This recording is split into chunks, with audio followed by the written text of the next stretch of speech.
you. Beginning with you, who's closest to me, Mr. Dutton. Tell us, how are you going to tackle corruption? Well, good evening. Let me first of all say that we have a sitting government, and that is being run by the PDP administration.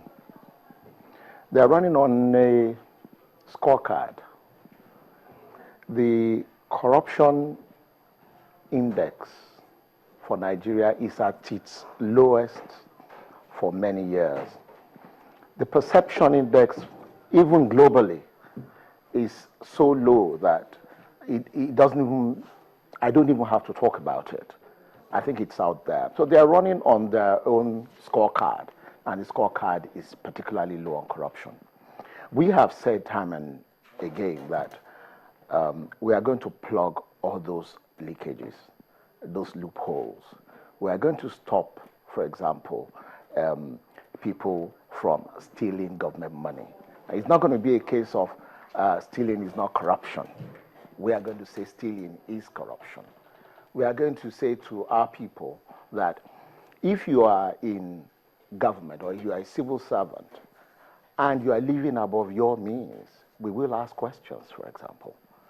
We are going to say to Nigerians that all these wishy-washy contracts where you have roads that could be built at a certain amount per kilometer that are being built for 20, 30 times that, we're going to have benchmarks for that. Honestly, there are so many ways in which these loopholes can be and these leakages can be plugged. And I want to assure you that that is what we're going to do. And we're going to do it fearlessly and without any fear or favor of anyone. Okay. Again, the question, we'll come back to you on this. Well, good evening. Well, talk about the issue of corruption. I want to assure you that the sitting president, Dr. Ebele Goodluck Jonathan, has ensured that all the relevant agencies, the EFCC, ICPC, and the rest, have been duly empowered to ensure that they curb the menace being presented by this corruption. There's no doubt about it. We would need the cooperation of virtually everybody, especially the people in government. I say corruption is a two-pronged thing. It's the person who wants to perpetrate it and those who are going to be affected by it. So when all the relevant agencies are up and doing, that, I believe, will be sufficient to curb corruption.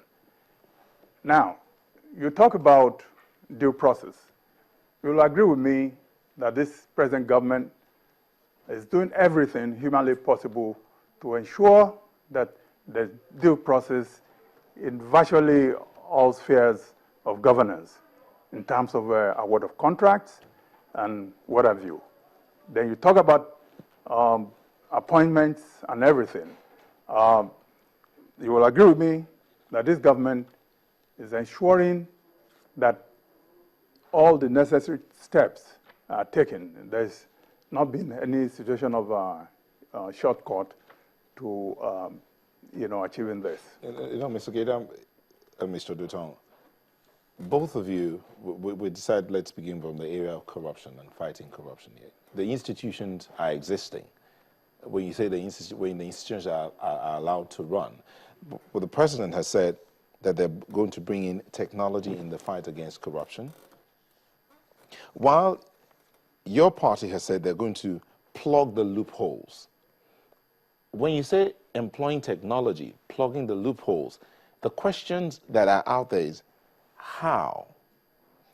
The how. It's not, yes, we're going to plug loopholes. We're going to stop people from stealing government funds, public funds. That's what you said.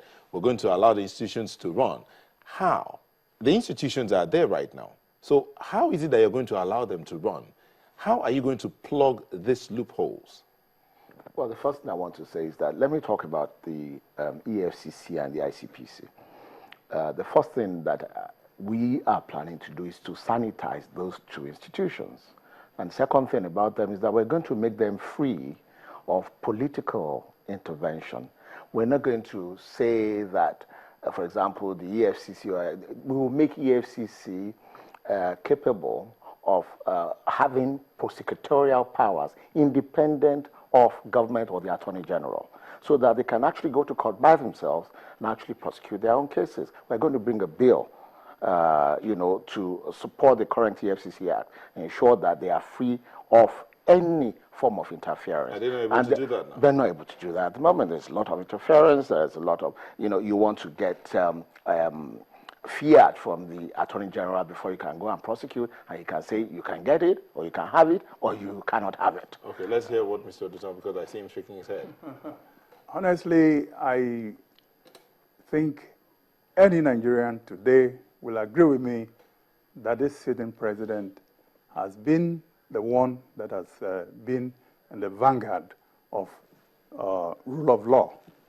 He has refused to interfere in any process, in terms of, trying to check corruption or, anything in that nature. He has refused to interfere in court processes. He has refused to interfere in the activities of the EFCC or the ICPC. In fact, the way the police have been operating, sometimes, people ask for extension of service. He has refused all these things. The president has ensured that everything he's been doing is according to the laid down rules. So I want to proceed here that this president has been in the vanguard of due process all along. Okay. All right. We'll take a break right now, and we'll come back to continue this conversation, but we'll move away from the war against corruption and look at the other things that we talked about. Let me line them out again: education, agriculture, health, job creation, and all of that. We'll come back to look at that in a moment. Please don't go away.